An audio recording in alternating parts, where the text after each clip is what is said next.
ఉత్పంతించే వినాశంచ భూతనామగతించే వేత్తి విద్యా విద్వాంసరమాభ్యో భగవాంతి అన్నారు. అంటే దేవుడు అనబడిన వాడు సృష్టించుటకు సంహరించుటకు తగిన శక్తి కలిగి ఉండాలి. భూత భవిష్యత్ వర్తమాన కాల విషయములను ఎరిగి ఉండాలి.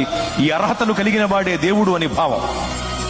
ఈ రెండు అర్హతల్లో మొదటి అర్హత సృష్టించటానికి సంహరించటానికి కావలసిన శక్తి మహాశక్తి.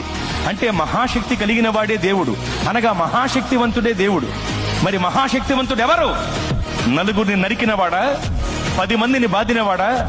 నలుగురిని నరికినవాడు 10 మందిని బాధినవాడే మహాశక్తివంతుడైతే అలాంటి వాడు చాలా మంది ఉన్నారు లోకంలో. మరి మహాశక్తివంతుడు అంటే ఎవరు? ప్రపంచమంతా దేన్నైతే జయించలేకపోతుందో దానిని జయించిన వాడే మహాశక్తివంతుడు. ప్రపంచమంతా నాటికి నేటికి ఏనాటికి మరణమును జయించలేకపోతోంది.